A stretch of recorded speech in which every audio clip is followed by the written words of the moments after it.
television, Sanford and Son, and Chico and the Man. And we were eating dinner. Yeah. Yeah, we had a good dinner. Our dinner consisted of boiled potato and water. Boiled potato and water, and as a matter of fact, young powerful brother, the glass that I was drinking out, it had rust in it. Yeah. Mama was 16. It had rust in it. So guess what? After we finished eating, she said, baby, take the plates in the kitchen. But guess what was still on the plate, on her plate? The peelings from the potato. And I was about to eat my peeling. She said, baby, you don't eat that. That's not good for you. Don't eat the peeling from, you throw that away. So I said, okay. I went in the kitchen in the dark, supposed to be throwing it away. I threw it away, y'all. No, you didn't. I threw it right down my mouth to my stomach. Matter of fact, it's still there today. Hello, are you in there? Hi, we're glad you ate us.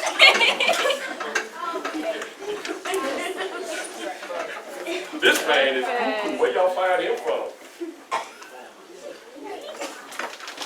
So guess what? After I put that food, after I ate that skin, potato skin, I put the plate, I washed it, and I went to my bedroom. And I changed my clothes. When I came out the bedroom, I had on my gang outfit. Black spades and my boots on and everything.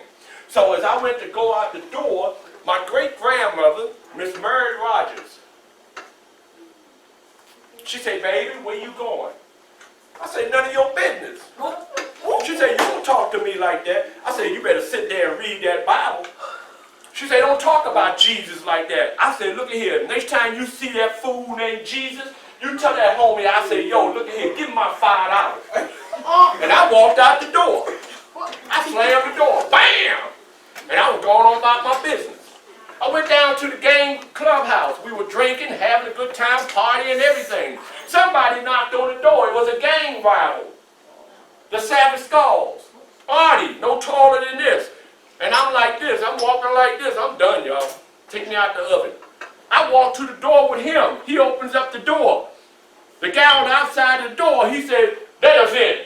Little Artie said, man, you ain't coming in here. He hauled off and smacked the tall guy. All of a sudden, when he smacked the tall guy, you know what happened? Everybody started fighting. Me, high and drunk, I started laughing. It was funny. Well, guess what? While I'm laughing and joking, somebody walked by me. When they walked by me, they did like this. Yeah. And they got me right here. Well, guess what? My side started itching. Ma'am, no pun intended. When I started scratching, this finger here went inside. I pulled it out and I looked at it. I said, oh, snap. I'm bleeding. Oh, stop. Anyway. Ma'am, thank y'all. Anyway, I took the same finger and I put it back inside. And I twirled it while it was inside. And I pulled it out and I said, man, this dude stabbed me. Well, guess what? I found the guy that stabbed me. So we started fighting. Yeah. But in the midst of us fighting, what was I losing? Blood. And what else was I losing? Your mind. What's the O? What's the O? Something we all need. Oxygen. And guess what? As I'm fighting, it's coming out, and all of a sudden I find myself slowly, and the guy hit me right here. When he hit me here, guess what I did? You down? How did he die? Boom! And I bounced off the ground. And I'm just laying there on tons of snow. And the snow is going from white to red. As a matter of fact, somebody came up and said, wow, cherry ice cream. Can I get some?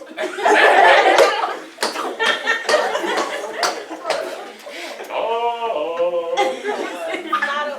Man, somebody asked me, with all you going through all that, how can you stand up there and make jokes about it? That ain't funny. me, you almost died. And then when they say I almost died, I say, well, guess what? Am I dead now? No. Okay, well, can I go Hispaniola on you? Hasta luego, senor. That means bye. They took me to the hospital, and the doctor, while I was laying on the bed, I'll never forget his words to me. He said, son, somebody praying for you. There is a God, and because God, if he wanted you, he would take you now. But God's not taking you because he got something for you to do. I went to sleep and I woke up 2 weeks later out of a coma.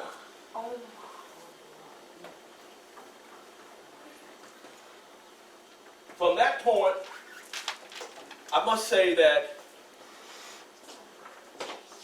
I told you I left high school without a high school diploma.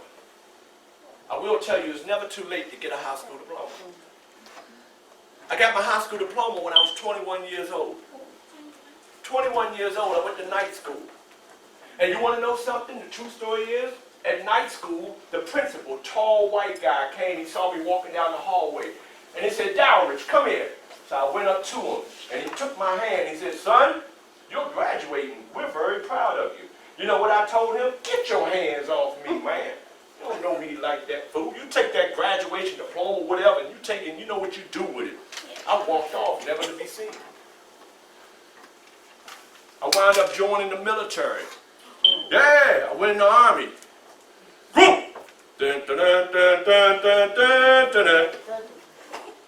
Matter of fact, yesterday was Veterans Day. Ma'am, I forgot to go get my free meal. I wonder if I go today, they'll give me a free meal. I'm going to go acting too. I'm just ready when I get my free meal.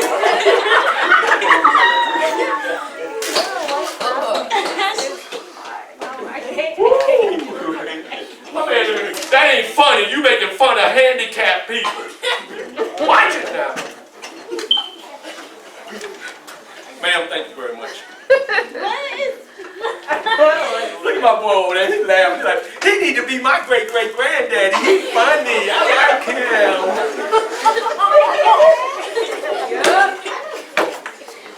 You know what? You don't get it? Don't worry about it. Grow up a little bit, you'll get it. He's going to be 30 years old. He's going to be 30 years old like, you know, I just got it. I was 2 in Bible study class, and this man came. I just got what he was talking about. And his kid's going to be like, what was that, Daddy? No, don't worry about it. Anyway, it's never too late, because you know what happened when I was 40 years old? Wow, I can't believe it. 25, what is it? Is that 25 years? Yeah, 25 years ago. 25 years ago, they called my name, Donald L. Dowridge Jr. I was sitting in the back, chopping it up with some friends and family. They called my name 3 times, Donald L. Dowridge Jr. I walked up to the stage, and they put it in my hand. At 40 years old, they put it in my hand. What did they put in my hand? My degree. My degree at 40 years old. And when they put it in my hand, I walked to the side right here. When I got over here, I don't know, I just froze. And the police came up to the stage. And he said, sir, you're going to have to leave. He helped me off the stage. And immediately after I left that spot, guess who came up behind us? The janitor. The janitor came up. Why would the janitor come up? He came up with a bucket and what? A mop. And he wiped up all those tears of pain, agony, and defeat that I had dropped out my eyes because I got a what? Degree. After I got out the military, I joined the United States Postal Service. Here comes the twist of the life. Ma'am, you remember the movie Malcolm X? Remember the movie Malcolm X? There was a scene in that movie where Denzel Washington was in the shower. He came out the shower and the Muslim guy was standing there talking to him about Allah, God. And he said, you know, you can talk to God like you're talking to me. And he said, what you mean I can talk to him? Yeah, you can talk to me. Talk to him like you talk to me. So when I went home, matter of fact, I had took 10 young fellas, 10 young boys to the movies. I did. And when I got home that night, by myself in my apartment, I started talking. I had an epiphany. Yo, G! Yo, G! Yo, man, I need to holler at you, homie. Yo, I'm having issues down here, man. I need your help. I need your help, man. And then I vowed to him. I made a promise to God. I said, I don't want, if I gotta die, which I'm gonna die, if I gotta die, let me not die a problem, but let me die a solution. Let me die a solution. That's what I wanted to be, a solution. Because everybody had written me off. Everybody had written me off. Some of you all are probably written off right now. Some of you all, or you know somebody in your family, they done said, oh, he ain't going to be nothing. She ain't going to be nothing. I don't know why they were born. I hate them. Blah, blah, blah, blah, blah, blah, blah, blah. Well, I came through that personally. When I joined the post office, before I left the post office at 39 years old, I retired from the post office at 39 years old. I told you I walked across the stage. I'm not bragging, but I got my degree. How much am I still paying on that degree? Nothing. The whole price of my degree wiped out. I became the first black manager of a department at the United States Post Office. Who do I credit that for? Two. I retired from the post office when I was 39 years old. It was Friday, November the 22nd, which is what? In 2 weeks. Which is what? My son's 43rd birthday. Which is what? The day that President John Fitzgerald Kennedy was killed in Dallas, Texas. 1963. As a matter of fact, talking about John Kennedy, president, my first grade class that I was in, all black school, we went on a field trip to the White House. I told you I was the class clown. My whole class was ahead of me. I was way behind clowning. Cutting up. You know, how many of y'all have been told, now look, you better go to school and act like you got some sense, or else I'm coming up there. How many of y'all been told that, okay? All right? I was told that every day, but it didn't matter. But anyway, while I'm clowning, I saw hands on me. Some big white hands that was on my shoulder. In my little mind, I said, look, this fool better get off me and somebody gonna get hurt up in here. Well, guess what? When I looked up to him like this, he said, you know who I am? In my mind, well, I came out and said, no. But in my mind, I said, if you don't get off me, I know who you're going to be not. That's what I said in my mind. Be not encouraging. But he came out and he said, my name is John Fitzgerald Kennedy. I'm the President of the United States. When he said that, you know what I did in my shoulder? I said, so? But 9 months later, on that November the 22nd day, that same man who was the President of the United States that I was blessed to meet was shot down. I cried like a baby. That's when it meant something to me. I cried like a baby. And the same little boy who grew up wound up meeting, ma'am, can I tell him? I wound up meeting, and not only that, being in the campaign with this person. This person was the daughter of Robert F. Kennedy, Kathleen Kennedy. We became friends. Martin Luther King Jr., who was assassinated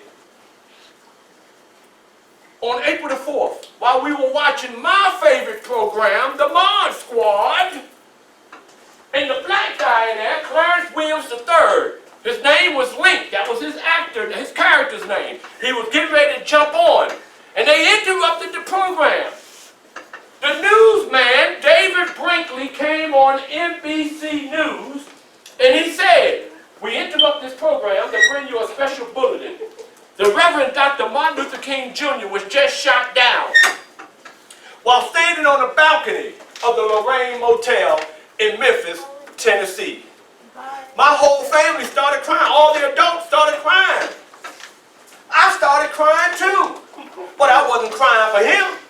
I'm like, who this fool they interrupted my program? I don't care about no Martin Luther King Jr. Man, if I see that fool, man, fool.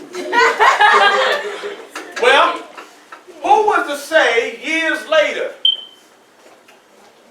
that I would be on stage speaking with Martin Luther King III? Who would say that I would have dinner at the King Mansion in Atlanta, Georgia with Dr. King's baby daughter, Bernice? Who would say I would be on the phone with the late, great, beautiful, she was a beautiful young lady, Miss Coretta Scott King, the wife of Dr. Martin Luther King Jr. Papa.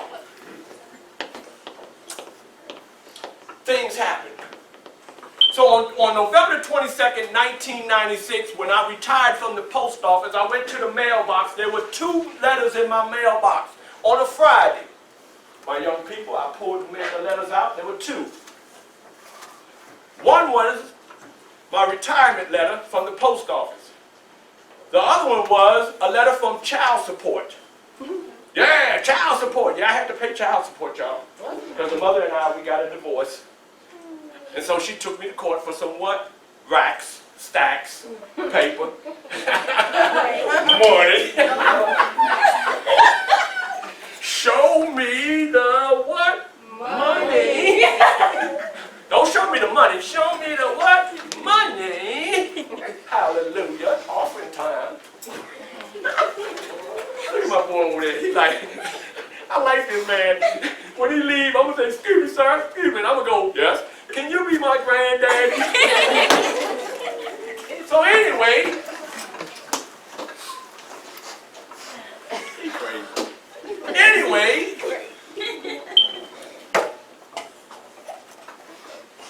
when I opened up the letter for the child support, and I looked at it, it said, Mr. Dowridge, you have satisfied your child support. So those 2 letters at the mailbox, guess what I did, y'all? I broke down and started crying. I stood in that mailbox for an hour, man, just crying, letting it out. I'm a grown man. I'm a bad man. I'm an awesome man. Matter of fact, Muhammad Ali died a few years ago. He said he was the greatest. Now that he's gone, I'm the greatest. But I'm the greatest with a twist, meaning that, guess what? I'm humble. And I know the goodness of God. And I know what he poured into me. So guess what? As I was crying, I said, Lord, whatever you want me to do, I'll do it until you call me home. And I've been doing it since 1996, traveling the country, speaking to young, powerful people like you. Now, my man said, NASA. No, I don't work for NASA. You know who I work for? I work for me. I am what is called an entrepreneur. This is my company that you see on my shirt. DLD, Determined to Learn and Develop. What you read on the back of my shirt, it comes from this book here, The Power of Being a Winner, which I wrote. Originally, I wrote this, ma'am. Originally, I wrote this back in 1995 after a special blessing meeting with the one and only, the late, great Dr. Miles Monroe. He inspired my life so much, I ran home and I started writing this book. Young, powerful people, let me tell you something. Don't never doubt what you can do. Don't never doubt what God has put into you to do. Don't allow nobody to put you in a closet of denial, because he gave you a gift. And when I wrote this book in 1995, after this 2.5 hour meeting with Dr. Miles Monroe, you know what I did with this book? I wrote it and I put it in a closet. And I said to myself, ain't nobody going to read this book. I put it in a closet, young homie. I put this book away for 17 years. Anybody here 17 years old? You 17? I put this book in a closet, in a drawer for 17 years. December 20 2013, on my way to church to night watch, I prayed over this book. This book came out early 2014. Not only did it come out in 2014, but it was written in 5 different languages. It came out #1 on Barnes and Noble's books. Yeah, this book was #1 all over the United States. This book, all over the world, The Power of Being a Winner. It's a take. What you read on my back is a takeoff from this book. Each one of you all were not just born. You were born to be a winner. Don't allow anyone to step in front of you. I don't care I'm going there. I don't care your mama, your daddy, your sister, your brother. Don't let anybody tell you what you can't do. If you want to be a scientist, not a football player, but if you want to be a scientist, you can be that. If you want to be an entrepreneur and own your own flower company, you can do that. If you want to go to college or university, not just get an associate's degree, not just a bachelor's degree, not just a master's degree, but if you want to go and get your PhD, you can do that. But you have to be committed to winning. Winning. Winning. Don't take advantage of anybody. Don't clown on anybody. Don't put anybody down. Don't disregard your goodness and your gift that you have. Because when you disregard those gifts and you put people down and you talk about hate to people, you're only hating yourself. You're only putting yourself in the garbage. Every time you come out your mouth with something good, something pleasing. Don't just come out your mouth just to come out your mouth. Come out your mouth from your heart. Every morning I wake up. I thank God for the morning, but not only that, my brother. I sing. I'm so happy. My neighbors be on there, shut that noise up. Because I'm happy. Not only that, I'm happy and I'm blessed because you know why I'm blessed this morning? I'm blessed because I have the opportunity to come out to speak to you all. Because you all are going to take this world, take this Tampa, take this United States into a whole new dimension. But you got to believe in yourself, young, powerful people. You got to believe in yourself. Ma'am, disclaimer, I don't want #MeToo movement or the council culture to come after me for what I'm about to say. But as I'm looking at all these young, powerful people, I do not see anybody in here that's ugly. No. The girls that are in here, ma'am, I'm going there. The girls that, I've been looking at y'all. Yeah, I've been looking at these little girls. Now call the police on me. It's on camera too. I've been looking at these little girls. But not in the way you think. That's right. I've been looking at your faces. And all I see in your face is beauty. That's right. B-E-A-U-T-Y.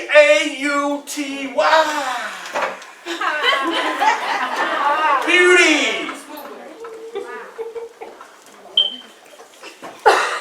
But the moral of the story is because you're so beautiful, young girls, you have to be careful as you walk.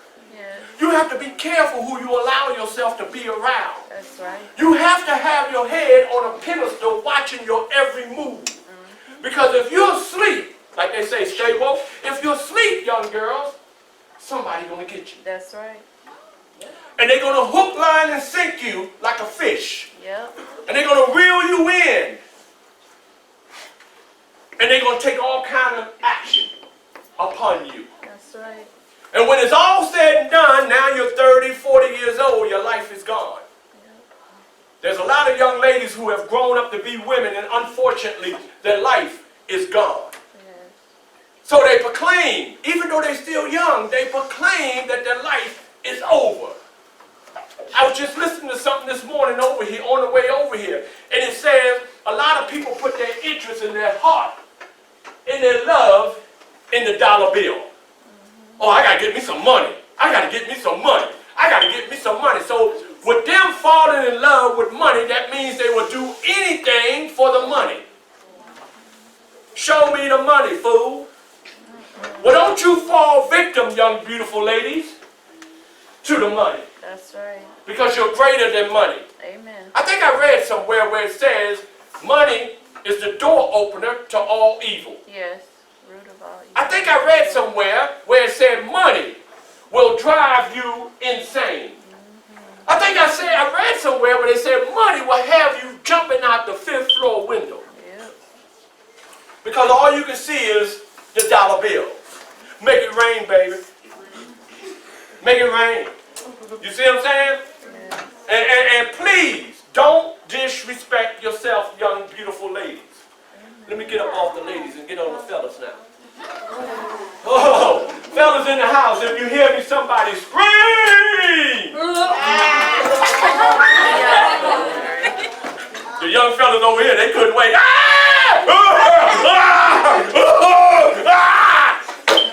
Look, my big boys over there, they cool with it.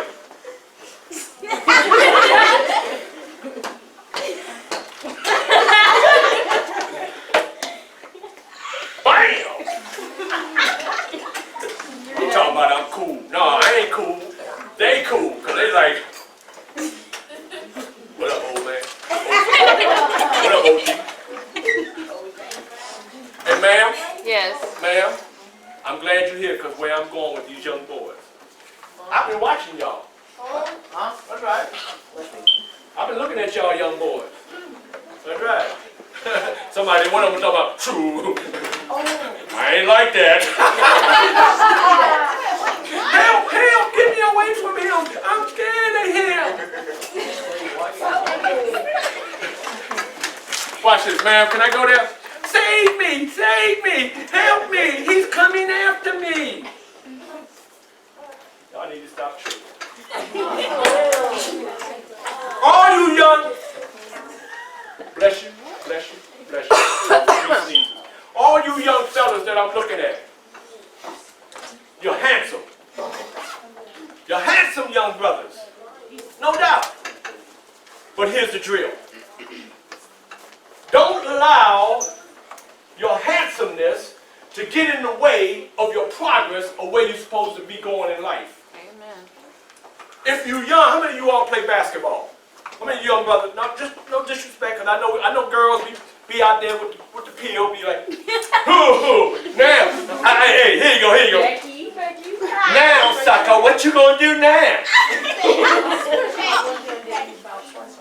Now, I'll be honest with you, I spent many hours on the basketball court. And I ain't bragging, but I was good. But as we began to get up in life, you know, generations were coming and whatnot, well, I found there were more girls out there on the basketball court. And me, I felt kind of weird, you know, checking a girl and whatnot, you know what I mean? So, a lot of times when I'm out there and the girls are playing, I let them score. And the guys on my team, man, why you letting them score? Man, I ain't gonna touch that girl. She be out there, yeah, I know he ain't gonna touch me. And I just be like, okay. But the moral of the story is, if you play basketball, for example, and you become good, and you telling your mom, I got 5 colleges looking at me for who the man, Mom? You done grown up to be about 6, 7. You looking down on your mom, who the man? Here, Mom, step in. Mom, who's the man? Put me down! How many of y'all play football? Alright? Yeah, I play football too. Matter of fact, I ain't telling you this, I played semi-pro football. And I wanted to play in the National Football League. But the moral of the story is, all I'm saying, young fellas, whatever you want to do, stay focused on your quest of what you want to do with you. Especially young fellas, man. Ma'am, can I go there? Can I go there? Especially young fellas. There's a lot of older brothers out there that can use you. A lot of older brothers can use you. Can use you. Yeah, they can use you. Use you to do what? Sell drugs. Because they know that if you out on them blocks, Yep. guess what? They know one thing. You ain't going to jail You're going because to you're too young. jail. That's right. Well, let me just tell you something, what I didn't tell you.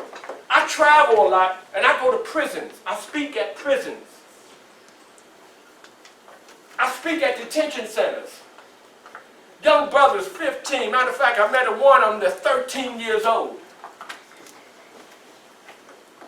I met one brother who's been in there since he was 13.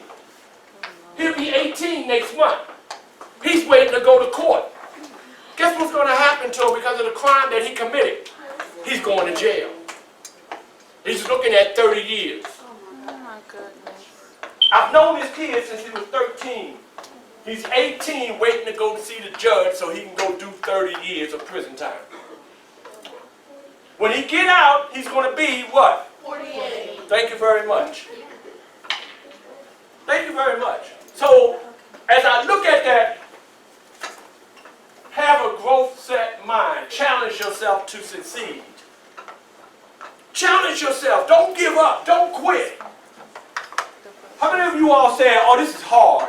I can't do this. This is hard. We're all guilty of saying, this is hard. I can't do this. But what happened when you bear down and you start to do it anyway? What happened? You get to know it. No, sometimes it becomes even harder where you what? You defeat it. That's right. Because guess what? The harder it gets, and the more you put energy into it, and you defeat it, the better you are. That's Because you done learned the lesson. That's right. Some of us learn our lessons the hard way. Yep. Forget about the easy way. Ma'am, can I please? Can I please? Like James Brown said, please, please, please, please, please, please, please, please. Hey, man! Take my hand, please. Anyway, moving on. Look at my boy right here. I'm going to grow up to be just like him. No, you ain't. Anyway. Sometimes the harder it is, the better it is for you. Yes. Sometimes it's hard, but the harder it is, it's better than you. Because guess what somebody told me a long time ago? The more, ma'am, the more knowledge you put in your head, the wider your brain get. Yes. And guess what? Your brain will not decrease. It will just enlarge because of all the knowledge you have up there. That's right. I told you earlier, they said I got a big square head. I got pictures of me when I was young like you all. My body was like this, and I would look in the mirror, my head was like this. Yeah, this is my head here, and this is my body. This is my body, this is my head. My dad even had some guests over, and he told the guests to be quiet. You know what he did? He took my head and he shook it. After he shook it, he asked the guests, he said, did y'all hear anything? Quite naturally, everybody said no. You know what he said after that? You're right, because he don't have anything in that head. When I was in the 6th grade, I couldn't read.